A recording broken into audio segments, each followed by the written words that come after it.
सर्वांना नमस्कार. शिवाजी विद्यापीठ कोल्हापूर आणि श्री शाहू छत्रपती शिक्षण संस्थेनं जे महाविद्यालय समर्थपणे चालवलेलं आहे ते शाहू छत्रपती महाविद्यालय दसरा चौक कोल्हापूर यांच्या संयुक्त विद्यमाने ती प्रभाकर पंत कोरगावकर व्याख्यानमाला आज इथं संपन्न होते. या व्याख्यानमालेच्या निमित्तानं मला विषय देण्यात आला की महाराष्ट्राचे समाज जीवन व परिवर्तन. या व्याख्यानाचे अध्यक्ष आणि मराठी वाङ्मयाचे अभ्यासक, लेखक, समीक्षक, मराठी वाङ्मयाच्या संदर्भात काही प्रश्न उपस्थित झाला तर आम्हाला मार्गदर्शन करणारे आमचे मित्र डॉक्टर राजीराम शानेदिवान, खास या समारंभासाठी उपस्थित असलेल्या आता ज्यांनी अत्यंत मौलिक असं मार्गदर्शन युवा पिढीला केलं त्या पल्लवी कोरगावकर मॅडम, विचार मंचावर असणारे प्राध्यापक doctor Valvi sir, political science Mandanikar sir, शिक्षक, शिक्षकेतर कर्मचारी, विद्यार्थी बंधू भगिनी, व्याख्यानाच्या सुरुवातीलाच सर्व समाज सुधारक ज्यांनी समाजाला दिशा देण्याचं काम केलं त्या सर्व समाज सुधारकांना, शिक्षण सुधारकांना, धर्म सुधारकांना मी अभिवादन करतो. आणि याचबरोबर ज्यांचं कर्तृत्व आणि दातृत्व मोठं आहे परंतु प्रसिद्धी त्या मानानं खूपच कमी आहे ते प्रभाकर पंत कोरगावकर यांनाही मी वंदन करतो. कारण असलेली संपत्ती कशी दडवता येईल आणि टॅक्स पासून ती कशी वाचवता येईल याची धडपड समाजातली बहुसंख्य मंडळी, धनिक मंडळी करत असताना प्रभाकर पंत आपली संपत्ती समाजाला बहाल करतात.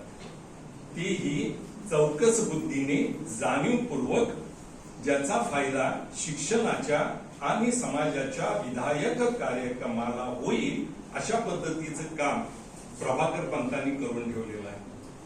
परंतु उणीव एकच आहे की त्यांचं कर्तृत्व कोल्हापूरच्या जनतेला जेवढं माहिती पाहिजे तेवढं माहिती नाही. याचं कारणच आहे की त्यांनाच आपल्या कार्याची प्रसिद्धी व्हावी असं फारसं वाटत नव्हतं. ज्यावेळेला संपूर्ण देशभर स्वातंत्र्यासाठी चळवळ सुरू होती त्यावेळेला कोल्हापूर राज्यामध्ये प्रजा परिषदेची चळवळ सुरू होती. रत्नापन्ना कुंभार आणि भाई माधवराव बागल या दोन व्यक्ती सतत दौरे करत, भाषणं देत, प्रबोधन करत, लोकांचं संघटन करत होते.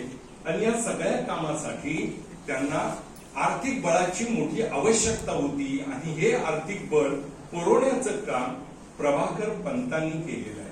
म्हणजेच कोल्हापूरची जनता स्वातंत्र्यामध्ये यावी, पारतंत्र्यातून बाहेर यावी आणि संपूर्ण देशभराच्या प्रवाहामध्ये सामील व्हावी यासाठी प्रभाकर पंतांचं योगदान खूप मोठं आहे. 1 रुपया दिल्यानंतर 100 रुपयाची प्रसिद्धी करण्याचं हे आपलं कालखंड असताना हजारो रुपये देऊन 1 रुपयाची प्रसिद्धी न करण्याचं धारिष्ट्य म्हणतोय मी. धारिष्ट्य यालाही फार मोठं मन लागतं. ते धारिष्ट्य कोरगावकर साहेबांच्याकडे होतं. आणि आता सांगितलं की नागसुनेनी त्यांच्या स्वभावाची वैशिष्ट्य सांगितली, आत्ताच्या काय खंत त्यांची आहे ते सांगितलं. कारण त्या शिक्षण क्षेत्रातच कार्यरत आहेत त्यामुळं त्यांना तो सांगण्याचा आणि आपल्याला काही संदेश देण्याचा नैतिक अधिकार कोरगावकर मॅडमना प्राप्त होतो. तो अधिकार त्यांनी आता इथं बजावला असं मला वाटतं. मी त्यांचे मनपूर्वक आभार मानतो. महाराष्ट्राचे समाज जीवन आणि परिवर्तन अत्यंत विचारपूर्वक प्राचार्य साहेबांनी हा विषय निवडलेला आहे. कारण कोरगावकर साहेब हेच एक परिवर्तनाचं माध्यम होतं, हे लक्षात घ्या. ती व्यक्ती नव्हती तर ते एक माध्यम होतं.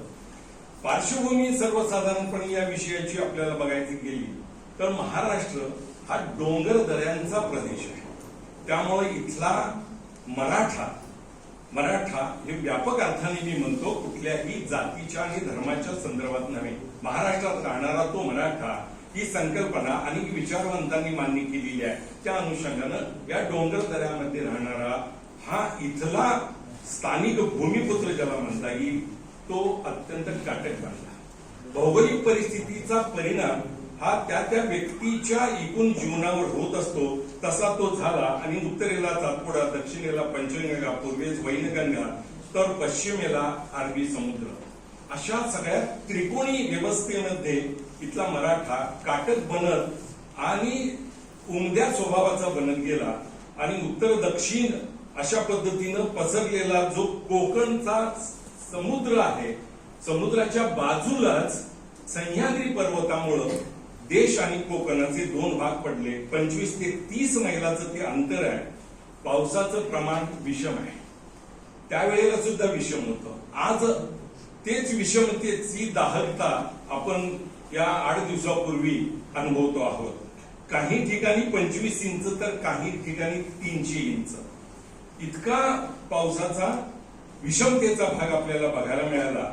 आणि मग एका इसवी सन पूर्व पहिल्या शतकामध्ये एका शिलालेखेत महारठ असा उल्लेख महाराष्ट्राच्या संदर्भामध्ये नोंदला गेलेला आहे. आणि त्यातूनच महाराष्ट्र या शब्दाची उत्पत्ती झाल्याचा दाखला सापडतो. या मराठा समाजाची काही वैशिष्ट्ये होती. मराठा समाज मी मगाशी सांगितलं व्यापक अर्थाने मी वापरतो. महाराष्ट्रात राहणारा तो मराठा शरीर प्रकृती काटक, कष्टाळू, शौर्य, धाडस, प्रामाणिकपणा, स्वामीनिष्ठा आणि सर्वात महत्वाचा गुण औदार्य, या सगळ्या गुणांनी परिपूर्ण झालेलं हे व्यक्तिमत्व, या व्यक्तिमत्वाचा वेध घेण्याचं काम स्वकीयांनी केलं तसं परकीयांनी केलेलं आहे. 7व्या शतकामध्ये चीनचा एक प्रवासी जो विचारवंत होता, चांगला लेखक होता, त्याचं नाव आहे युआन श्वांग. तर या श्वांगनं इथल्या मराठी माणसाच्या संदर्भात लिहून ठेवलेलं आहे. ती वाक्य मी तुम्हाला सांगतो, अत्यंत महत्वाची आहे. तो असं लिहितो की मराठ्यांचे आचार विचार साधे प्रामाणिक असतात, ते स्वाभिमानी व मितभाषी आहेत, उपकारकर्त्याशी कृतज्ञ व अपकारकर्त्याशी ते सोडाच्या भावनेने वागणारे आहेत. आपण अपमान धुवून काढण्यासाठी, आपला झालेला अपमान धुवून काढण्यासाठी ते प्राणांचीही पर्वा करीत नाही. जर त्यांना आपल्या शत्रूचा सूड घ्यायचा असेल तर ते त्याला अगोदर सावध राहण्याचा इशारा पाठवतात. हे औदार्याचा देखभाग आहे. आणि नंतर शस्त्र सज्ज होऊन शत्रूवर हल्ला करतात. जेव्हा शत्रू पळ काढतो तेव्हा ते त्याचा पाठलाग करतात, परंतु जेव्हा शत्रू शरण येतो त्यावेळेला ते त्याला जीवदान देतात. आपल्याला काही वेळेला वाटेल की ह्या विचारामध्ये काहीतरी तफावत आहे, काहीतरी विसंगत आहे, परंतु प्रत्यक्षामध्ये औदार, शहाणपण आणि भूतदया, मानवतावाद या सगळ्या गुणांचं मिश्रण यामध्ये आपल्याला दिसतं. मराठी भाषा ही महाराष्ट्राची भाषा आहे, राजभाषा आहे. आणि अभिजात भाषेचा दर्जा आता अलीकडे आपल्याला मिळालेला आहे. सर्वसाधारणपणे मराठी भाषेचा उदय हा 7व्या शतकाच्या सुमारास झाला. आणि 12व्या शतकापासून मराठी भाषेमध्ये प्राचार्य साहेब त्याचे अभ्यासक आहेत, ते अधिक ह्याच्यावर प्रकाश टाकू शकतात. तर 7व्या शतकामध्ये भाषेची निर्मिती झाली आणि 12व्या शतकापासून साहित्याची सुरुवात झाली. मुकुंदराज यांनी विवेक सिंधू हा तत्वज्ञानावर आधारित ग्रंथ लिहिला आणि तो मराठीमधील आद्य ग्रंथ मानला जातो. 13व्या शतकामध्ये माईंभटनी चक्रधर स्वामींच्या शिष्याने लीळाचरित्र या ग्रंथाची आखणी केली, मांडणी केली आणि तो समाजाला बहाल केला. याच दरम्यान ज्ञानेश्वरीचा उदय झाला. एक वेगळ्या पद्धतीचा विचार, जो विचार समानतेची सुरुवात करणारा होता. लक्षात घ्या, समानता या अर्थाने की जे वाङ्मय, जे ज्ञान, जे तत्वज्ञान संस्कृत मध्ये आहे ते सामान्य माणसाला कळालं पाहिजे.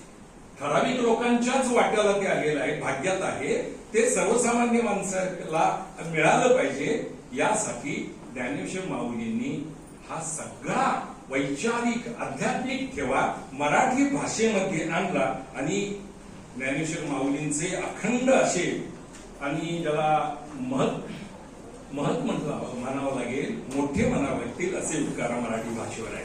शिवपूर्वकालीन सामाजिक परिस्थिती काय होती याचाही थोडक्यात आपल्याला आढावा घ्यावा लागेल. तत्कालीन समाजामध्ये जाती संस्था अस्तित्वात होती. आजच्या पेक्षा अधिक कडक बंधनं त्यावेळेला जाती व्यवस्थेमध्ये होती. परंतु ती बंधनं जरी कडक असली तरी एका गोष्टीचा उल्लेख करणं मला आवश्यक आहे, धार्मिक दंगली नव्हत्या. जाती व्यवस्था कडक आहे, रोटीबेटी व्यवहार नाहीत, अस्पृश्यता पाळली जाते, परंतु जातीय दंगली नव्हत्या, धार्मिक दंगली नव्हत्या. धर्म सगळे एकोप्यानं राहत होते, परंतु रोटीबेटी व्यवहार हे जाती व्यवस्थेमध्ये होत नव्हते.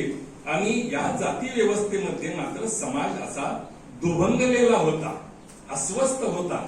आणि त्याचा असा परिणाम झाला की या अस्वस्थ समाजाला आणखीन एक संकटाला तोंड द्यावं लागलं की विशेषतः इस्लामी आक्रमकांनी सतत महाराष्ट्रावर आक्रमण केली. त्यामुळं समाज अस्वस्थ होता. जे काही पिकतं त्या शेतीवरच अवलंबून असलेल्या समाजाला मोठा त्रास व्हायला लागला, कारण लष्करी सतत आघाडीवर त्यांच्या शेतीचं नुकसान व्हायला लागलं.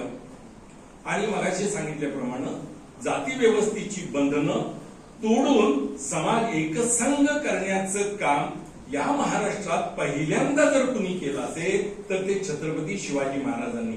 18 पगड जाती आणि इतर सर्व धर्माच्याही मावळ्यांना त्यांनी आपल्या पंखाखाली घेतलं. मी पंखाखाली म्हणतो, जाणीवपूर्वक हा शब्द वापरतोय. फक्त नोकरीला ठेवलं नाही, पंखाखाली घेतलं. त्यांच्या अडचणी समजावून घेतल्या आणि आर्थिक पासून आध्यात्मिक पर्यंत सर्व स्तरावर या लोकांना त्यांनी सहकार्य केलं, मार्गदर्शन केलं आणि त्याचबरोबर त्यांना मदतही केली. समाजामध्ये काही प्रतिष्ठित वर्ग पण होते. जसे शेतकरी होते तसे प्रतिष्ठित वर्ग होते. शिवपूर्व काळामध्ये जाधव, भोसले, शिर्के, मोरे, माने आणि सावंत या घराण्यांना एक प्रतिष्ठा प्राप्त झालेली होती. ती प्रतिष्ठा पूर्वापार होती. त्यामुळं हे लोक आपण समाजापेक्षा वेगळे आहोत, समाजापेक्षा मोठे आहोत, वैचारिक मोठे आहोत, आर्थिक दृष्ट्या सांस्कृतिक दृष्ट्या आपण श्रेष्ठ आहोत असं ते मानत होते. आणि राज्यकर्त्यांच्याकडून त्यांना एक विशेष अधिकार प्राप्त झालेले होते. त्यामुळे ते समाजाशी फटकूनच वागायचे.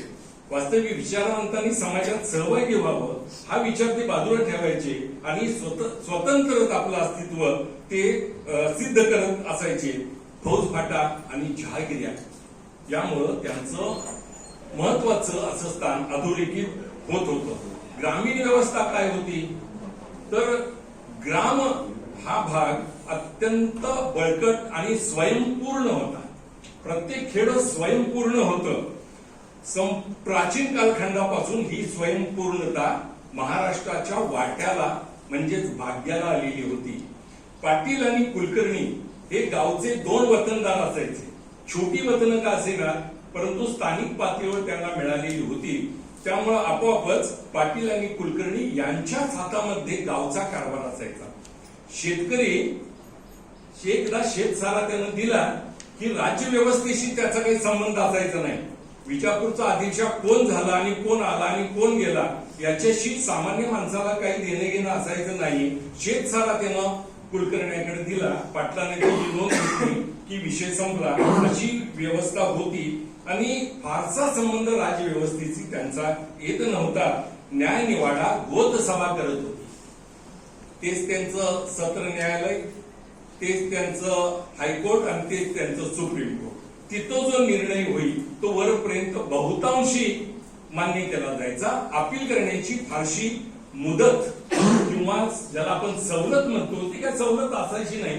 कारण ही गोतसभा सर्व जाती धर्माच्या आणि सर्व थरातल्या लोकांच्यावर अवलंबून होती, त्यातला समावेश होता. त्यामुळे त्यांचा निर्णय हा छानपैकी असायचा, योग्य असायचा. बलुतेदार आणि आलुतेदार ही व्यवस्था समाजाचा एक महत्वाचा असा घटक होती.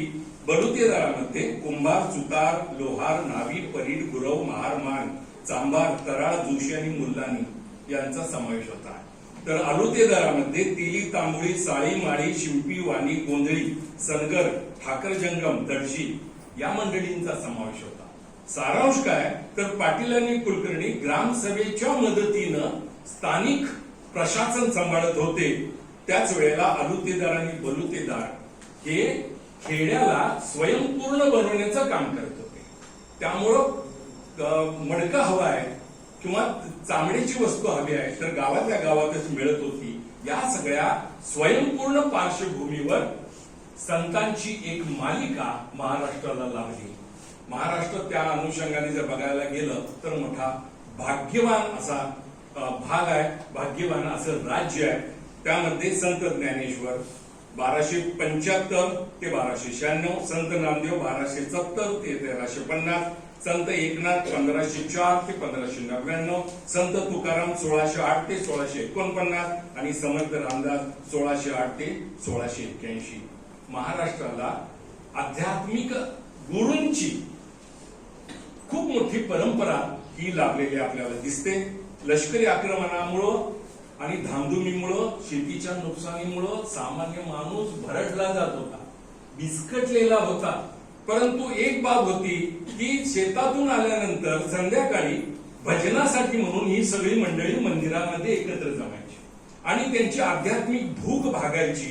याचबरोबर ज्याला आपण पॉझिटिव्ह थिंकिंग म्हणतो, सकारात्मक विचार म्हणतो, तो सकारात्मक विचार ही संत मंडळी समाजाला देत होती. म्हणून समाज जिवंत राहिला. अन्यथा त्यावेळेला जिवंत राहण्यासारखं किंवा समाज बांधून ठेवण्यासारखी परिस्थिती अजिबात नव्हती. सर्वत्र अंधार होता. या अंधारामध्ये संत वाङ्मयानं एक पंथी लावली, ज्याच्या उजेडामध्ये महाराष्ट्र सामूहिकरित्या टिकून राहिल्याचा आपल्याला दाखला मिळतो. सकारात्मक दिलासा ज्याला आपण म्हणता येईल, तो दिलासा या सगळ्या संतांनी आपल्या शिकवणुकीतून दिला आणि त्यामुळं समाज निराशेच्या गर्तेतून वर यायला मोठी मदत झाली. 14व्या शतकात महाराष्ट्रात सामाजिक आणि सांस्कृतिक चळवळ सुरू झाली आणि त्याचं नेतृत्व वारकरी समाजाने केलं. वारकरी पंथाची यामध्ये खूप मोठी अशी योगदानाची भूमिका आहे. महाराष्ट्रात नाथ संप्रदाय, महानुभाव संप्रदाय, दत्त संप्रदाय आणि वारकरी संप्रदायाचा उदय झाला. या सगळ्या संप्रदायांच्या मालिकेमध्ये वारकरी संप्रदायाला मोठी लोकप्रियता मिळाली. कारण तळागाळातल्या ज्याला आपण म्हणतो त्या तळागाळातल्या सामान्य माणसापर्यंत या वारकरी संप्रदायानं आपलं तत्वज्ञान नेलं आणि त्यांना आपल्याकडे आकर्षित करून घेतलं. हा त्यातला महत्वाचा भाग. हा प्रत्यक्ष संप्रदाय प्राचीन काळापासून होता, परंतु या वारकरी संप्रदायाला खरी चालना, खरी गती, खरं आध्यात्मिक रूप हे संत ज्ञानेश्वरांनी दिलं. नामदेव महाराजांनी वारकरी म्हणजेच भागवत संप्रदायाचा आध्यात्मिक विचार पंजाब राज्यापर्यंत द्याला. हे बऱ्याच मंडळींना ठाऊक असत नाही. पंजाबमध्ये हे आपले नामदेव महाराज बाबा नामदेव या नावाने परिचित आहे. आजही पंजाब नामदेवांचं नाव घेतलं जरी तरी सुद्धा नतमस्तक होतो. याचं काय कारण आहे? तांत्रिक कारण, आध्यात्मिक कारण, रचनात्मक कारण मी तुम्हाला सांगतो की ग्रंथ गुरु साहेब हा जो शिखांचा सर्वोच्च असा धर्मग्रंथ आहे, ज्याचं पारायण संपूर्ण देशभरातल्या गुरुद्वारामध्ये रात्रंदिवस सुरू असतं, त्या ग्रंथ गुरु साहेबांमध्ये, त्या ग्रंथामध्ये, मौलिक अशा ग्रंथामध्ये 62 अभंग हे संत नामदेवांचे समाविष्ट केलेले आहेत. हा महाराष्ट्राचा फार मोठा वारसा आहे, महाराष्ट्राचा सन्मान आहे. आपल्याला हे फार आपण लक्ष देत नाही. या अभंगांच्याकडे किंवा कीर्तनांच्याकडे, प्रवचनांच्याकडे, दोह्यांच्याकडे, कबीरांच्या आपण फारसं लक्ष देत नाही. परंतु संत नामदेवांचं आध्यात्मिक महत्व, आध्यात्मिक योगदान पंजाबला कळालं आणि त्यांनी ग्रंथ गुरु साहेबांमध्ये या 62 अभंगांचा समावेश केलेला दिसून येतो. ज्ञानेश्वर, नामदेव, एकनाथ, तुकाराम या महान संतांच्या पाठोपाठ महाराष्ट्रामध्ये सर्व जातीतले संत निर्माण झाले. लक्षात घ्या, हिंदू धर्मामध्ये जेवढ्या म्हणून जाती आहेत त्या सर्व जातीमध्ये या संतांचा उदय झालेला आपल्याला दिसून येतो. प्रातिनिधिक स्वरूपात मी काही नावं आपल्या समोर ठेवतो. विसोबा खेचर, नरहरी सोनार, सावता माळी, गोरा कुंभार, चोखा मेळा, रोहिदास चांभार, परिसा भागवत, जगन्मित्र नावा, सेना नावी, जनाबाई आणि कान्हो पात्रा. या मंडळींनी स्त्री पुरुष सगळेच आहेत, सगळ्या जातीतले आहेत. त्यांनी समाजाला आध्यात्मिक मार्ग दाखवण्याचं काम केलं आणि त्यामध्ये ते सर्व मंडळी यशस्वी झालेली दिसतात. कीर्तन, अभंग, प्रवचन, भजन याद्वारे या मंडळींनी समाजाला दिशा दिली, समाजाला दिलासा दिला आणि एकोपा हाही त्यांनी निर्माण केला. या सगळ्या आध्यात्मिक पार्श्वभूमीवर छत्रपती शिवाजी महाराजांचा जन्म झाला आणि या समाजाला एक दिशा देण्याचं, एक कार्य समोर ठेवण्याचं अलौकिक असं नेतृत्व महाराष्ट्राला लाभलं. ते शहाजीराजे आणि जिजाबाई यांचे नुसते पुत्र नव्हते, तर समाजाला दिशा देण्यासाठी त्यांचा जन्म होता, असं अनेक विचारवंतांनी आपापल्या पद्धतीने मांडलेले आहे. त्या महाराजांच्या या सगळ्या एंट्रीमध्ये, प्रवेशामध्ये, सामाजिक व्यवस्थेमध्ये परकीय व्यापाऱ्यांचा प्रवेश झाला. हे परकीय व्यापारी एवढ्यासाठी याची नोंद घेतली पाहिजे की इथली समाज व्यवस्था या परकीय व्यापाऱ्यांनी ढवळून काढली. ते नुसते आले, व्यापार केला, पैसा मिळवला असा भाग नाही, तर इथल्या व्यवस्थेमध्ये त्यांनी हस्तक्षेप करण्याचा प्रयत्न केला आणि त्यामध्ये इंग्रज अधिक प्रमाणात यशस्वी झाले. सर्वात आधी आलेले पोर्तुगीज 1498 आणि त्यांनी गोवा हे आपलं केंद्र केलं. 1595 ला डच आले, त्यांनी मलाक्कामध्ये आपलं सत्ता केंद्र निर्माण केलं. 1613 ला तिसऱ्या टप्प्यावर इंग्रज आले आणि त्यांनी सुरत, कलकत्ता, मुंबई, मद्रास असे सी कॉस्ट समुद्र किनारे आपल्या ताब्यात घेतले आणि त्या अनुषंगाने व्यापारावर आपली पकड बसवली. तर 1667 ला फ्रेंच आले आणि त्यांनी सुरत, पॉंडिचेरी या ठिकाणी आपल्या वखारी, आपली केंद्र, आपली व्यापारी व्यवस्था निर्माण केली. या परकीयांच्या प्रवेशामुळं समाज व्यवस्थेला मोठा धक्का बसला. याचं कारण असं आहे की इथल्या काही प्रथांच्या वर त्यांनी आपली पोळी भाजायला सुरुवात केली. यामध्ये इंग्रज अग्रेसर होते. जरी 4 लोक आले तरी डच प्रभाव पाडू शकले नाही.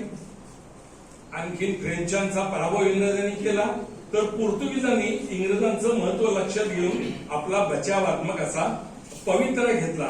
जाती व्यवस्था होती परंतु धर्मवाद नव्हता.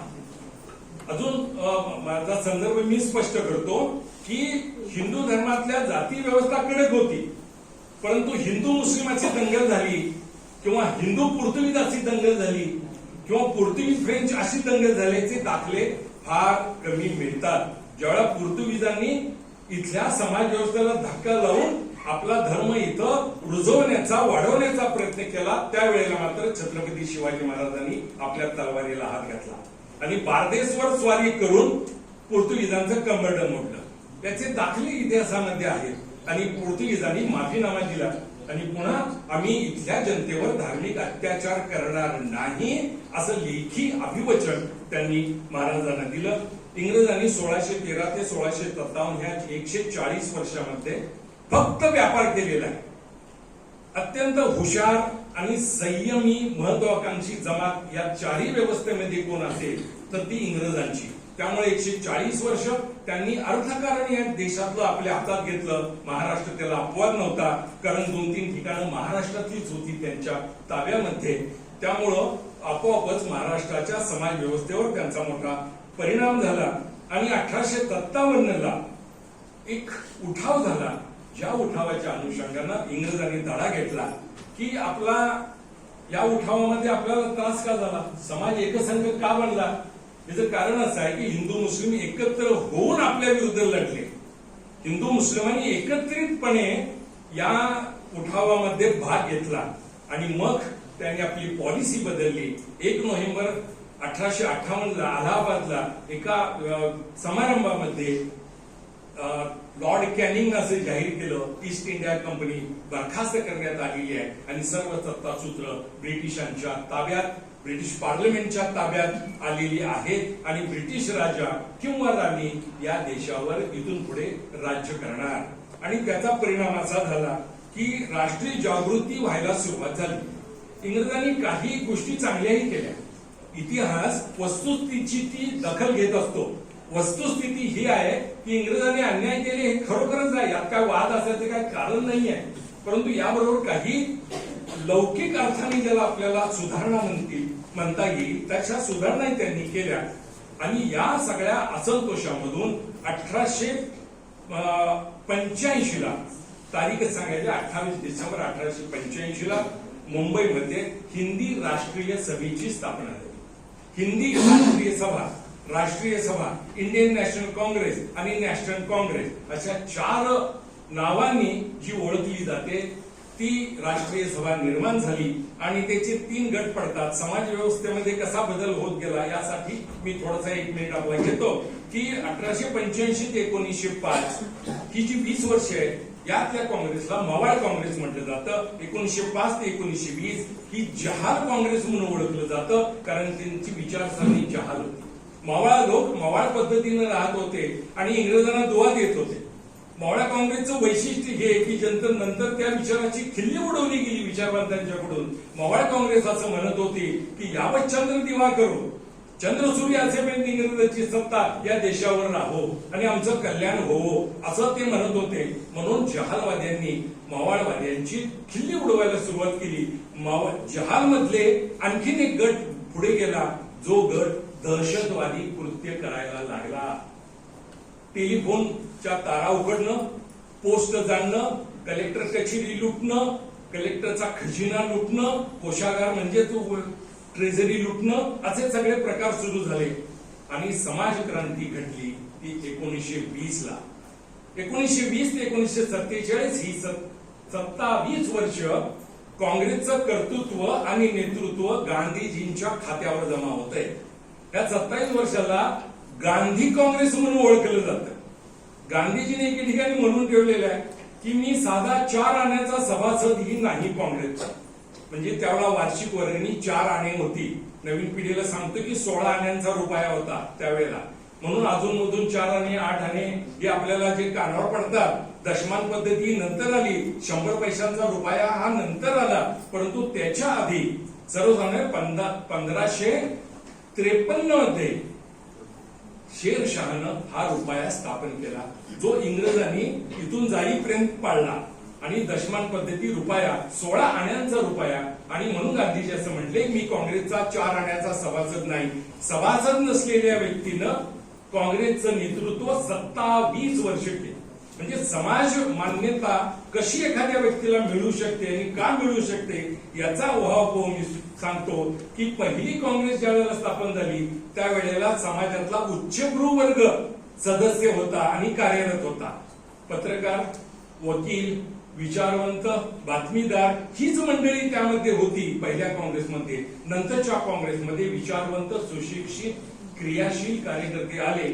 आणि तिसरा जो कालखंड मी तुम्हाला सांगितला गांधीजींच्या नेतृत्वाखालचा, त्या गांधीजींनी फार मोठी सामाजिक क्रांती घडवून आणली की जो वर्ग 50% समाजात आहे तो स्त्रियांचा वर्ग या लोक आंदोलनामध्ये नव्हता. पहिल्यांदा गांधीजींनी या स्त्री वर्गाला चळवळीमध्ये आणलं आणि त्यासाठी साधी हत्यारं दिली.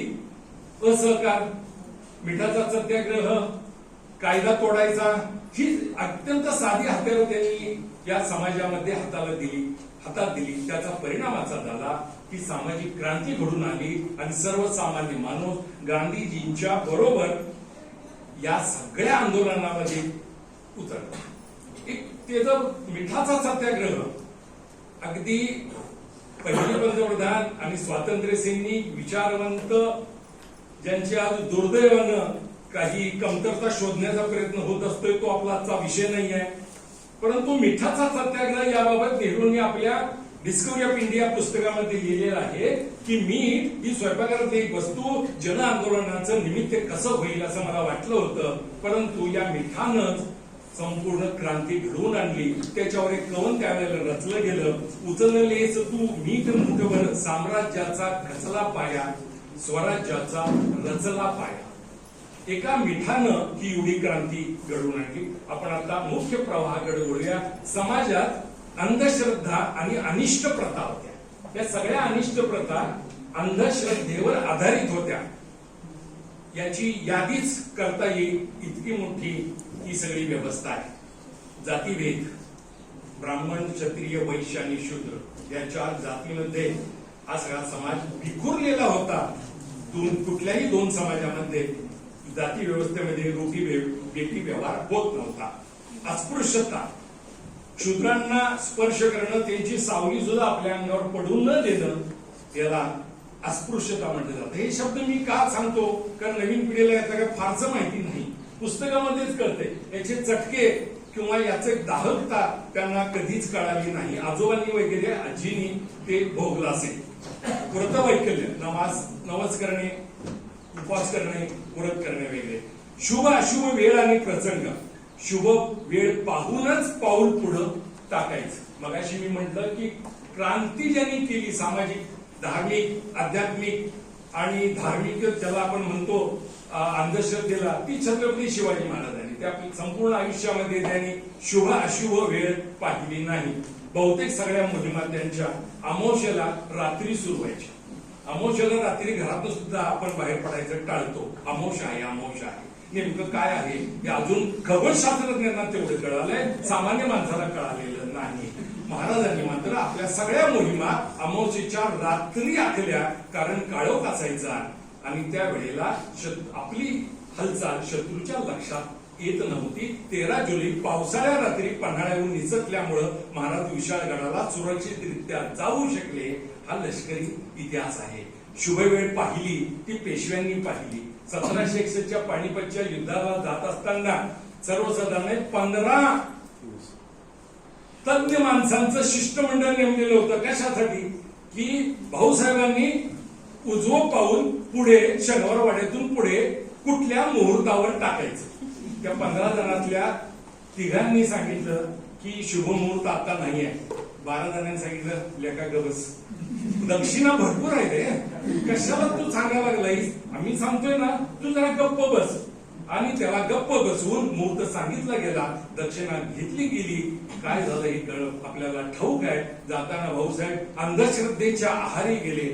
आपल्या विश्वासराव या पुतण्याला घेऊन गेले आणि जाता जाता 1,00,000 लोक घेऊन गेले. त्याचे 25,000 लढाऊ होते, 55,000 बिन लढाऊ होते.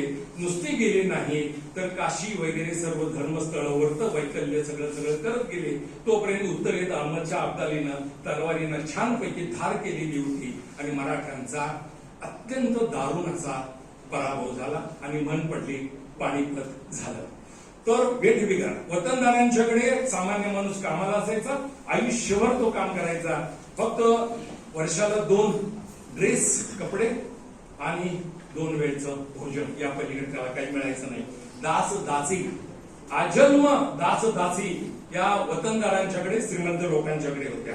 स्त्री जीवन खूप हलाखीचं होतं.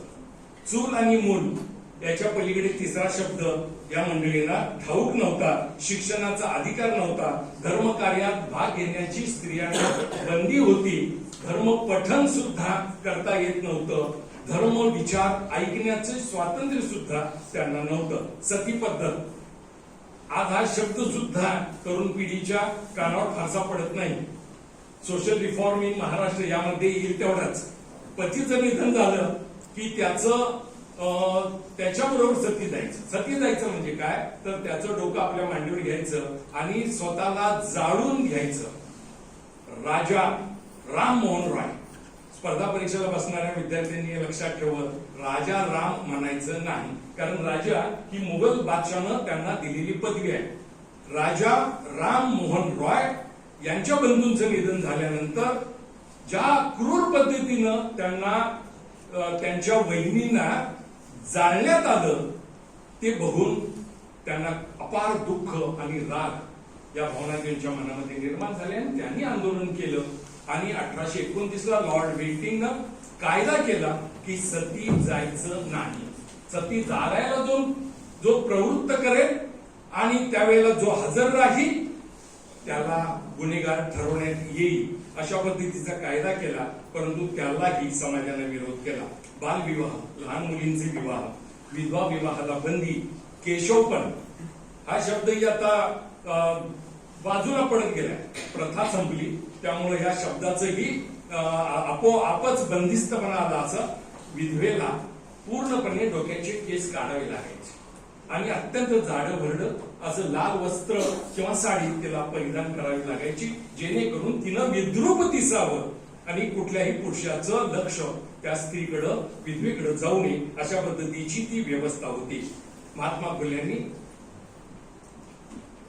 न्हाव्यांचा एकत्रित मेळावा घेऊन सांगितलं की तुम्ही केशवपन करू नका. आणि मग न्हावी मंडळींचा न्हावी समाजाचा संप त्यांनी घडवून आणला. बहुपत्निकत्व, एका पुरुषाला अनेक स्त्रियांची लग्न करण्याची त्यावेळेला मोकळीक होती. आणि सर्वात भीषण पद्धत म्हणजे जरट कुमारी विवाह. जरट म्हणजे म्हातारा मनुष्य, कुमारी म्हणजे लहान मुलगी, या दोघांचे विवाह होत होते. या सगळ्या विषमतेला संतांनी विरोध केलेला आहे. एकही संत यातल्या एकही प्रथेचं समर्थन करत नाही. कुठल्याही त्यांच्या अभंगामध्ये, कीर्तनामध्ये, प्रवचनामध्ये, लिखाणामध्ये आपण बघाल तर आपल्या लक्षात येईल या सर्व अनिष्ट प्रथांना महाराष्ट्रातल्या संतांनी कडाडून विरोध केलेला आहे आणि वेगळी दिशा देण्याचं काम संतांनी केलेलं आहे. त्यामुळे ज्या ज्या वेळेला महाराष्ट्रात समाज व्यवस्थेचा अभ्यास केला जाईल त्या वेळेला त्या संतांचा अत्यंत गंभीरपणे आणि कृतज्ञतापूर्वक आपल्याला उल्लेख करावा लागेल. या संतांची हत्यारं काय होती मगाशी सांगितलं मी तुम्हाला, अभंग, कीर्तन, प्रवचन, भारूड. या अनुषंगाने त्यांनी ही व्यवस्था जतन करून ठेवली आणि प्रस्थापित अंधश्रद्धेला, समाज व्यवस्थेला, चुकीच्या प्रथांना त्यांनी विरोध केला. शिक्षण आणि सामाजिक सुधारक आणि सुधारणा या विषयाच्या गाभ्याकडे आपण येऊया. 19व्या शतकातला प्राचार्य साहेबांनी सुचवल्याप्रमाणे 19व्या शतकामध्ये ही क्रांती घडवणारे कोण कोण आहेत समाज सुधारक यांचा अगदी थोडक्यामध्ये मी आढावा घेऊन पुढे जाईल. सगळ्यात महत्वाचं पहिलं नाव येतं ते जगन्नाथ शंकर शेठ. त्यांना मुंबईचे भाग्यविधाते असं म्हटलं जातं. त्यांचा कालखंड 1803 ते 1865. नाना जगन्नाथ शंकर शेठ, नाना या टोपण नावांनी त्यांना ओळखलं जायचं. बॉम्बे नेटिव्ह एज्युकेशन सोसायटीची त्यांनी स्थापना केली. शैक्षणिक क्रांती ही अशा पद्धतीने सुरू झाली. 1829 ला मगाशी सांगितल्याप्रमाणे लॉर्ड बेंटिंकनी सतीबंदीचा कायदा केला, पण महाराष्ट्रातल्या प्रतिगाम्यांनी या कायद्याला विरोध केला.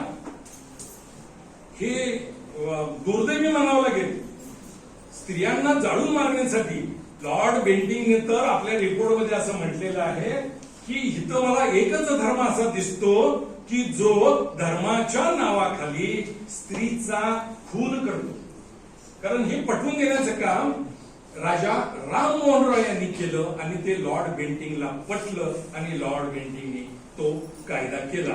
1840 मध्ये बोर्ड ऑफ एज्युकेशन स्थापन करण्यात आलं. पहिलं बोर्ड आहे ते.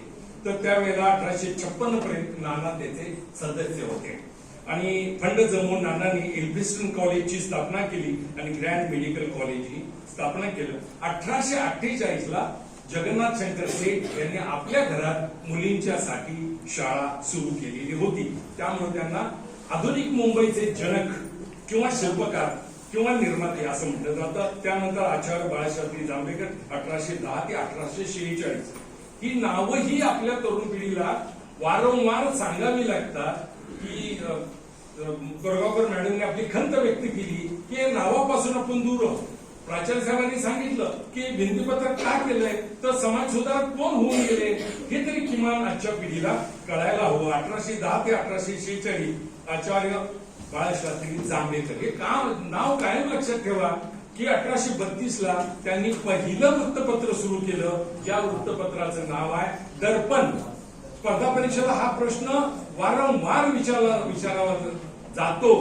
दर्पण, आरसा, मिरर अशा अर्थांनी समाजाला त्यांनी आरसा दाखवला की हा बघा तुम्ही मंडळी काय करता, तुम्ही मंडळी काय वागता, तुम्ही मंडळी काय आहात हे दर्पणच्या माध्यमातून त्यांनी मांडलं. आणि 1840 ला दिग्दर्शन नावाचं मासिक त्यांनी सुरू केलं आणि खऱ्या अर्थानं समाजाला दिग्दर्शन त्यांनी केलं. महाराष्ट्रात शिक्षण प्रसाराच्या काळामध्ये इतिहास, भूगोल, व्याकरण, गणित, छंदशास्त्र आणि नीतिशास्त्र यांची पाठ्यपुस्तकं लिहिण्याचं काम बाळशास्त्री जांभेकरांनी केलेलं. प्राचार्य साहेबांना ते सगळं ठाऊक आहे बऱ्यापैकी. पहिली पाठ्यपुस्तकं जर कोणी लिहिली असतील तर ती बाळशास्त्री जांभेकरांनी आणि तिथून पाठ्यपुस्तक लिखाणाचा उदय झाला असं म्हटलं तर चालेल. लोकहितवादी गोपाळ हरी देशमुख यांचा कालखंड 1823 ते 1892. सरकारी खात्यामध्ये नोकरीला होते, भाषांतरकार म्हणून नोकरीला लागले आणि तिथून चीफ जस्टिस पर्यंत त्यांची मजल गेली. इतकी बुद्धिमत्ता त्यांची तीव्र होती. प्रभाकर मासिकामध्ये त्यांनी लोकहितवादी या टोपण नावाने लिखाण सुरू केलं, लेख लिहायला लागले. त्यामुळे त्यांना नावच पडलं लोकहितवादी गोपाळ हरी देशमुख म्हणून. बालविवाह, हुंडा, बहुपत्नीत्व याविरुद्ध त्यांनी आवाज उठवला. स्त्री शिक्षण, पुनर्विवाह, स्त्रियांना शिक्षण आणि विवाहाबाबत स्वातंत्र्य, जोडीदार निवडण्याचं स्वातंत्र्य याचा पहिला विचार हा लोकहितवादीने मांडलेला आहे. तो त्यावेळेला हा विचार पूर्णपणे क्रांतिकारक होता, कारण तो नवीन होता. समाजानं लोकहितवादींच्यावर मोठी टीका केली. मुलीला आपला जोडीदार नवरा निवडायचं स्वातंत्र्य तुम्ही देता, हे स्वातंत्र्य नव्हे, हा स्वैराचार आहे, अशी लिखित टीका त्यावेळेला गोपाळ हरी देशमुखांच्यावर झाली. त्यानंतर महात्मा फुले येतात, जे आपल्याला बऱ्यापैकी ठाऊक आहे आणि आता भिंतीपत्रिकेवर 1 क्रमांकावर त्यांचं एकूणच माहिती आहे. कारण खऱ्या अर्थानं स्त्रीला शिक्षण प्रवाहामध्ये आणण्याचं काम महात्मा फुले आणि सावित्रीबाई फुले या दाम्पत्याने केलेलं आपल्याला दिसतं. 1851 पासून त्यांनी शाळा सुरू केली. 1848 पहिल्यांदा मुलींची शाळा पुण्यात काढली. त्यानंतर 51 3 शाळा काढल्या आणि 2 त्यातल्या खास अस्पृश्यांच्या मुलांच्यासाठी होत्या. त्यावेळेलाही जातीवादाचं विष पसरवतात अशी टीका महात्मा ज्योतिबा फुले यांच्यावर झालेली होती. त्याचे डॉक्युमेंट्स आहेत. हे एवढ्यासाठी की हे फक्त ब्राह्मणांच्यावर टीका करतात, पण आपल्याला हे माहिती नाही आहे की अनेक सहकारी महात्मा फुलेंचे ब्राह्मण समाजातील होते. अगदी लोखंडेंच्या पासून ज्यांनी कामाचे तास निश्चित करायला लावले ब्रिटिशांना, तिथं पासून त्यांचे अनेक सहकारी ब्राह्मण समाजातले होते. सर्वात महत्वाचं काम काय असेल तर बाल हत्या प्रतिबंधक ग्रह महात्माला ज्योतिबा फुलेंनी आपल्या घरी वाड्यात सुरू केलं आणि बोर्ड लिहिला, जो बोर्ड आज सुद्धा आपल्याला धक्का देणारा ठरू शकतो. त्यावेळेला त्यांनी बोर्डवर लिहिलेलं होतं की ज्या विधवेचं वाकडं पाऊल पडेल तिनं बाल हत्या न करता आमच्या घरी यावं, सुखरूपपणे बाळंत व्हावं, मुलाला आमच्या स्वाधीन करावं आणि आपल्या घरी खुशालीनं निघून जावं. हे धाडस आज सुद्धा समाज व्यवस्था दाखवेल अशी अवस्था नाही. तर दीनबंधू या साप्ताहिकातून त्यांनी विपुल लेखन केलं. लेखन त्यांचं खूप मोठं आहे. महात्मा फुलेंचं लेखन आहे. तृतीय रत्न हे नाटक लिहिलं. ब्राह्मणांचे कचप, सार्वजनिक सत्यधर्म, गुलामगिरी, शिवाजीराजांचा पोवाडा, शेतकऱ्यांचा आसूड, इशारा, अस्पृश्यांची कैफियत या लिखाणाद्वारे त्यांनी समाज व्यवस्थेला आकार देण्याचं काम केलं. 1888 मध्ये मुंबईत त्यांचा मोठा सत्कार झाला आणि समाजानं त्यांना पदवी दिली महात्मा.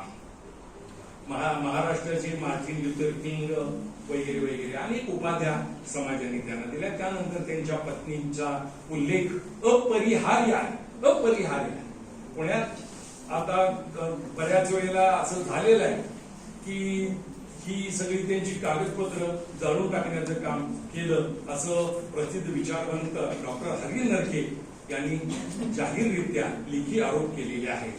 तर 1840 मध्ये सावित्रीबाईंचा ज्योतिबांशी विवाह झाला आणि त्यावेळेपासून त्यांनी या व्यवस्थेमध्ये काम करायचं सुरू केलं. वैशिष्ट्य हे सावित्रीबाईंचं की लग्न झालं त्यावेळेला ते निरक्षर होत्या. ज्योतिबांना त्यांना शिकवलं आणि त्या शिक्षिका झाल्या आणि मुलींना शिकवण्याचं मोठं काम त्यांनी केलं. त्यामुळे या सभागृहामध्ये बसलेल्या प्रत्येक मुलींनी हे लक्षात ठेवावं की त्यांच्यासाठी सावित्रीबाई फुले या नावाच्या स्त्रीनं शेणांचा मारा, दगडांचा मारा आणि अपशब्दांचा मारा झेललेला आहे. कृतज्ञ आपण राहिलं पाहिजे, कृतज्ञ व्हायचं नाही, कृतज्ञ राहिलं पाहिजे असं हे व्यक्तिमत्व आहे. त्यांची ग्रंथसंपदा आहे. काव्य फुले, बावनकशी, सुबोध रत्नाकर, भाषणे आणि त्यांची गाणी आहेत. म्हणून त्यांचा जन्मदिन आता स्त्री मुक्ती दिन म्हणून पाळण्यात येतो. त्याच्यानंतर अभिमानानं ज्यांचा उल्लेख करावा लागेल ते कोल्हापूरचे छत्रपती राजर्षी शाहू महाराज. राजर्षी छत्रपती शाहू महाराज होते, नंतर ते राजर्षी झाले. राजर्षी याचा अर्थ असा राजा असून ऋषी सारखा वागणारा. उत्तर भारतातल्या कुर्मी समाजानं ही त्यांना पदवी दिलेली आहे. ही पदवी ब्रिटिश सरकारनं दिलेली नाही, समाजानं दिलेली नाही, तर त्या समाजानं दिलेली आहे. उत्तर भारतातल्या कुर्मी समाजानं राजा असून ऋषी सारखा वागणारा म्हणून राजर्षी ही पदवी ही त्यांना मिळाली. आणि आपल्याला त्यांच्यापैकी बऱ्याच गोष्टी आपल्याला त्यांच्या कर्तृत्वाच्या माहिती आहेत. इथं आपण ज्या पवित्र भूमीत आता एकत्र जमलेलो आहोत त्या सगळ्या आवारामध्ये 23 वसतिगृह तुम्हाला दिसतील. मराठा मधला एकूणच विद्यार्थी वर्ग पुण्यात माधुकरी मागून जगतो. हे ज्या वेळेस शाहू महाराजांनी प्रत्यक्ष डोळ्यांनी बघितलं त्यावेळेला क्रांतीचा विचार त्यांच्या डोक्यामध्ये आला आणि 1901 ला पहिलं बोर्डिंग त्यांनी काढलं आणि राहण्याची आणि जेवण्याची व्यवस्था केली. नंतर फीची व्यवस्था केली. कायदा असा केला की प्राथमिक शिक्षण सक्तीचं होईल आणि ते मोफत होईल, नाहीतर 1 रुपया दंड करण्यात येईल. मराठी साहित्यामध्ये ज्यांचं नाव अग्रस्थानी घेतलं जातं ते डॉक्टर चंद्रकुमार नलगे यांनी आपल्या आत्मचरित्रामध्ये लिहिलेलं आहे. मी इथपर्यंत आलो, प्राध्यापक झालो, लेखक झालो, ह्याचं कारण शाहू महाराज. याचा महत्वाचा मुद्दा त्यांनी सांगितलाय की आई वडील म्हणत होते की चंदू तू पहिला शाळेला जा, कारण शाहू महाराजांनी फतवा काढलाय तो द्यायला रुपये आमच्याकडे नाही, तू शाळेला जा घरात बसण्यापेक्षा, कारण आम्ही रुपये देऊ शकत नाही, तू शाळेला जा. त्यामुळं मी शिकलो आणि मोठा झालो. याची कबुली ही चंद्रकुमार नलगे सरांनी दिलेली आहे. संत गाडगे महाराज स्वच्छतेचे पुरस्कर्ते आणि क्रियाशील पुरस्कर्ते. आम्ही काय भाषणात बोलणार आणि गप्प बसणार आणि कचरा गाडी नाही आली तर रस्त्यावर कचरा टाकणार, हे आमचं कर्तृत्व, हे आमचा पराक्रम. पण गाडीची वाट बघावी किंवा गाडी जिथं असेल तिथे नेऊन टाकावं तेवढं सुद्धा सौजन्य आम्ही दाखवणार नाही. आणि भाषणामध्ये बोलायला काय पैसे पडतात, बोलत राहतो, गाडगे महाराजांचा उदो करतो, परंतु प्रत्यक्षामध्ये स्वच्छतेचा संदेश गाडगे बाबांनी दिलेला आहे, कृतीशील पद्धतीने दिला. नुसतं बोलणारे पोपट वेगळेच असतात, प्रत्यक्ष काम करणारी मंडळी वेगळी असतात. लबाडी नको, व्यसन करू नका, देवाच्या नावाने पशुपक्ष्यांचा बळी देऊ नका, जातपात मानू नका, आजारी व्यक्तीला ज्योतिषाकडे किंवा बाबाकडे न नेता डॉक्टरकडे न्या, हे त्यावेळेला गाडगे बाबांनी सांगितलेलं आहे. भुकेलेला अन्न द्या, गरीबाला वस्त्र द्या, निराधारांना आधार द्या. स्वतः काहीच मुद्दे त्यातले महत्वाचे सांगतो. गाडगे बाबा स्वतः कधी देवळात गेले नाही, पण देवळात जाणाऱ्या भक्तांच्या सोयीसाठी त्यांनी धर्मशाळा बांधल्या. आणि असा घटनेमध्ये त्या तरतूद अशी केली की मी आणि माझ्या घरातल्या कोणालाही या धर्मशाळेमध्ये राहता येणार नाही. तरी सुद्धा त्यांची मुलगी जी दुर्दैवाने विधवा झालेली होती तिला एका खोलीत ट्रस्टींनी आश्रय दिला. जाऊन गाडगे बाबांनी तिचं सामान बाहेर काढलं. मी घटनेत असं म्हटलेलं आहे, त्यामुळे तू इथं तुला राहता येणार नाही. इतकी कडक अशी बंधनं त्यांनी स्वतःवर लादून घेतली. अंगावर गोंधळी असायची म्हणून त्यांना गोंधळी महाराज म्हणायचं. हातात एक गाडगं होतं म्हणून त्यांना गाडगे महाराज म्हटलं गेलं. डोक्यावर एक खापरी असायची उन्हापासून बचाव व्हावं म्हणून त्यांना काही भागात खापरी महाराज असं म्हटलं जायचं. काम करून मगच ते भाकरी घ्यायचे. जिथं प्रवचन असेल तिथं जाऊन स्वच्छता करायची, झाडलोट करायची आणि मगच रात्री त्यांचं प्रवचन असायचं. Barrister P G. पाटील आणि शिवाजी विद्यापीठाचे कुलगुरू डॉक्टर राखरू कनवरकर यांनी गाडगे बाबांची एक आठवण लिहून ठेवलेली आहे. ती सांगणं आवश्यक आहे. LGM कॉलेज कराड, सद्गुरू गाडगे महाराज कॉलेज कराड, त्याचं नाव रयत शिक्षण संस्थेनं कराड महाविद्यालय सर्वसामान्य असावं, मला एक्झॅक्ट आठवत नाही. तर गाडगे महाराजांचं नाव द्यायचं सद्गुरू गाडगे महाराज महाविद्यालय असं नाव द्यायचं ठरवलं. कार्यक्रम आयोजित झाला. त्याप्रमाणे गाडगे बाबांना सांगितलं तुम्ही बाबा आलं पाहिजे, तुमच्याच हस्ते तुमचं नाव आमच्या महाविद्यालयाला, रयतच्या संस्थेला, एका महाविद्यालयाला द्यायचं आहे. गाडगे बाबा म्हणले येतो की देवा येतो. आणि वाट बघत कोण थांबलेले? Barrister P G. पाटील, राखरू कनवरकर, सगळा प्राध्यापक वर्ग LGM कॉलेजच्या दारामध्ये थांबलेला आहे. बाबांचा पत्ता नाही. 15 मिनिटं लेट, 20 मिनिटं, 30 मिनिटं, तास झाला, 1.5 तास झाला. अस्वस्थ झाले. काहींनी नापसंती व्यक्त केली. अहो हे महाराज मंडळी अशीच असतात, कुठेतरी गेली असतील, आता काय कुठे शोधायचं त्यांना वगैरे वगैरे. तोपर्यंत एकाचं लक्ष बॅकला गेलं, बाकी मागील बाजूला गेले. तर कॉलेजचा आवार लोटत गाडगे बाबा येत होते आणि मग खरे गाडगे बाबा, कृतिशील गाडगे बाबा, स्वच्छतेचे अग्रदूत गाडगे बाबा हे समाजाला कळाले. तेवढा एक महत्वाचा मुद्दा मी तुम्हाला सांगितला. डॉक्टर आंबेडकर यांच्याबद्दल आपण सगळे जाणतो. या सगळ्या अंधश्रद्धांना घटनेत फाटा दिला, स्त्री पुरुष समानता आणली आणि शिक्षणाचा अधिकाराचा भाग मूलभूत अधिकारामध्ये, फंडामेंटल राईट्स मध्ये त्यांनी समाविष्ट केलेला आहे. त्यामुळं अनेकांना सरकारवर टीका करता येते की हा मूलभूत अधिकार दिला असताना तुम्ही आम्हाला शिक्षण का देत नाही, फी का घेता, मोफत शिक्षण, आणि त्याला बऱ्यापैकी एक 50% यश आलेलं आहे.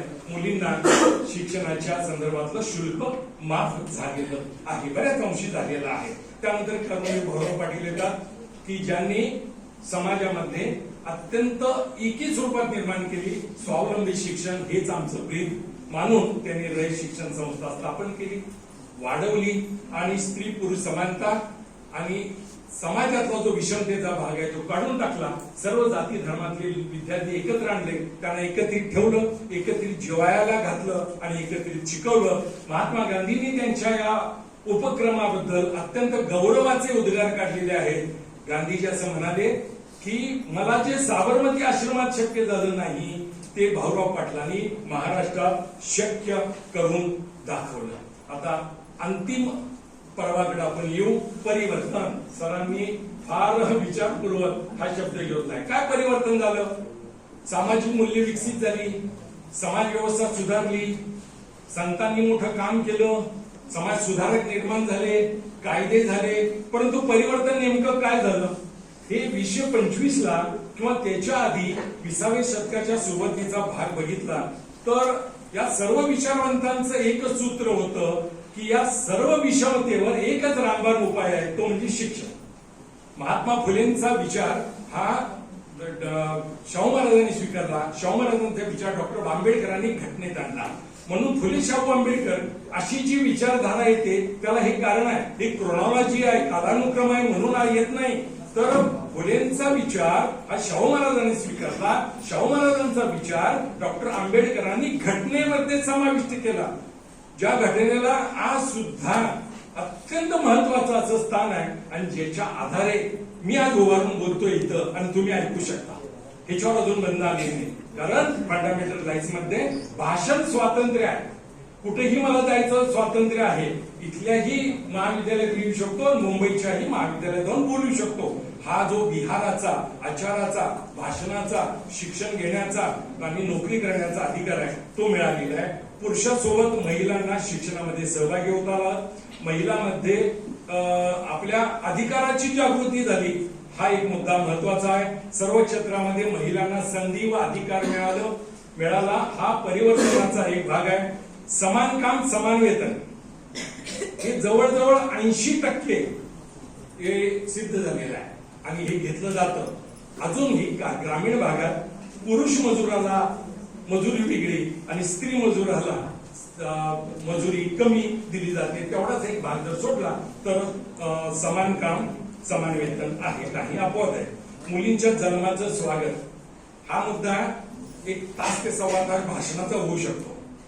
यापूर्वी पहिली मुलगी झाली, कुठं पाप केलं होतं आम्ही असा सूर निघायचा. म्हणजे त्या मुलीची आजी आजोबा आई वडील, दुसरी मुलगी झाली तर आता कुठं फेडू पाप, हे लईच पाप झालं आमच्या नशिबी आलं असं स्वागत केलं जायचं. आता मॅटर्निटी होम ते घरापर्यंत वाजत गाजत मुलीचं स्वागत होतं. मला वाटतंय सर हा फार मोठा परिवर्तनाचा भाग आहे. समाज कसा बदलला बघा, इतका बदलला की आधी हेटाळणी केली जायची. राजस्थानमध्ये तर मुलगी जन्माला आल्यानंतर जिवंत तिला पुरलं जायचं, तिचे डॉक्युमेंट्स आहेत. परंतु आता मुलीचं स्वागत केलं जातं आणि 1 मुलगी बास, 2 मुली बास असं म्हटलं जातं. हा परिवर्तनाचा गाभा आहे. सगळ्या संतांच्या विचारवंतांच्या कृतीला आलेलं हे सुंदर फळ आहे असं मला वाटतं. विवाह योग्य वयाची निश्चिती झाली आणि सर्वात महत्वाचा मुद्दा, आज मुलीला आपला आयुष्याचा जोडीदार निवडण्याचं स्वातंत्र्य आहे. यापूर्वी तू या घरात तुला दिली, तेव्हा काय माहिती नव्हतं, घर माहिती नव्हतं, पडद्याला जरा सरकून त्या मुलाचं काय दर्शन झालं, तेवढ्यावरनं त्याला काय व्यसन आहे काही कळत नव्हतं. दिल्या घरी तू सुखी राहते का दुखी राहते काहीच ठाऊक नव्हतं. आज मुलगी म्हणते जो बघायला मला येणार आहे की नाही त्याची मुलाखत मी घेणार. एवढं धारिष्ट कुठून आलं? तर हे आपली परंपरा आहे. ती मुलगी म्हणते मी बघणार, त्याला काय त्याच्याशी बोलणार, त्याच्या हॉबीज काय आहेत, त्याची स्वप्न काय आहेत, तो मला व्यवस्थित सांभाळेल की नाही सांभाळेल असं बघणार. असं धाडस हे सावित्रीबाई फुलेंच्यामुळं, त्याच्या आधीच्या महान संतांच्यामुळं, गाडगे बाबांच्यामुळं आपल्यामध्ये आलेलं आहे. अंधश्रद्धांना बऱ्यापैकी चाप या परिवर्तनामध्ये मिळालेला आहे. अंधश्रद्धा बहुतांशी नष्ट झालेल्या आहे, तरी सुद्धा कुठं कुठंतरी उगम त्याचा होताना दिसतो. आणि ते आलेलं असं वेगळ्या पद्धतीचं गवत म्हणून जी समाज व्यवस्थेला जाचक अशी वृत्ती निर्माण होते ते काढण्याचं काम होतं. शिक्षण प्रसार मोठा झाला. मगाशी म्हटल्याप्रमाणे ही गुरुकिल्ली आहे, हे रामबाण उपाय आहे. शिक्षण प्रसार मोठ्या प्रमाणावर झाला. महाराष्ट्रात खूप मोठ्या प्रमाणावर शिक्षण संस्था निघाल्या आणि त्या संस्थांनी शिक्षण प्रसाराचं काम केलं. शाहू महाराजांची पुण्य आहे की या एवढ्या विभागात 23 वसतिगृह आणि विविध शिक्षण संस्था कोल्हापूरमध्ये स्थापन झाल्या आणि त्या आता वेगळ्या अशा पद्धतीचं काम करतायत. कुटुंब नियोजनाचा भाग, कुटुंब मर्यादित झालं, त्यामुळं मुलांच्याकडे लक्ष देता आलं. घरात एवढी मुलं असायची, कोण कितवीला आहे आणि पास झाला का नापास झाला याचा सुद्धा आई वडिलांना पत्ता नसायचा. आता मात्र मुलगा शाळेतून यायच्या आधी आई वडील अभ्यास करून तयार असतात आणि मुलाला काय शिकवायचं याचा अभ्यास करता होतो. आई वडिलांच्या इंटरव्ह्यूज होतात आणि मग मुलाला ऍडमिशन दिलं जातं. म्हणजे एवढ्या वेगळ्या पद्धतीची प्रगती झाली. स्त्री पुरुष 50-50% किंवा 52-48 किंवा 51-49 या सगळ्या स्त्री पुरुष वर्गाला समाजाच्या राष्ट्रीय प्रवाहामध्ये आणण्याचं काम या प्रबोधनाच्या अनुषंगाने झालेलं आहे. ते मोठं परिवर्तन मानावं लागेल. प्रबोधनाचे अनेक मार्ग आणि उपायांनी देशभर अनुकरण सुरू झालेलं आहे. आणि संवाद ही महाराष्ट्राची आध्यात्मिक ताकद आहे. लक्षात घ्या, या सगळ्या संतांनी समाजाशी संवाद साधला आणि त्या संवादाच्या माध्यमातून प्रबोधन केलं. त्यामुळं समाज एका स्थितीत राहिला, विसंगत झाला नाही. आणि आज जरा काय झालं तर गळफास लावून आत्महत्या करतात. त्यावेळेला किती आत्महत्या झाल्या असत्या विचार करा. संत होते, महात्मा होते, विचारवंत होते, प्रबोधनकार होते, म्हणून समाज जिवंत राहू शकला असं जे मी धाडसा निवेदन केलं ते या संदर्भात आहे. तर संवाद ही ताकद महाराष्ट्राची मोठी ताकद आहे. आणि ही ताकद डॉक्टर शाही दिवान सरांच्या नेतृत्वाखाली संपूर्ण स्टाफ त्यांची राबवतोय. विविध कार्यक्रम म्हणजे संवादच असतात, एकतर्फी वाहतूक असत नाही. मी आता एकतर्फी बोलायला लागलोय, परंतु शंका असेल तर तुम्ही मला नंतर जरूर विचारू शकता. सगळे संदर्भ आहेत, कारण मी इतिहासाचा विद्यार्थी आहे. त्यामुळं कागदो नो डॉक्युमेंट्स नो हिस्ट्री. त्यामुळे कागद असल्याशिवाय, संदर्भ असल्याशिवाय मी बोलू शकत नाही. ज्या ज्या समाज सुधारकांनी संतांनी ही अवस्था समाजाला प्राप्त करून दिली, स्त्री पुरुष समानता निर्माण केली, अनिष्ट प्रथा रद्द करण्यासाठी आपल्या जीवाचं रान केलं, त्या सगळ्यांना मी वंदन करतो. पुन्हा एक वेळ प्रभाकर पंत कोरगावकर यांनाही वंदन करतो आणि मी माझी मांडणी थांबवतो. जय हिंद, जय महाराष्ट्र.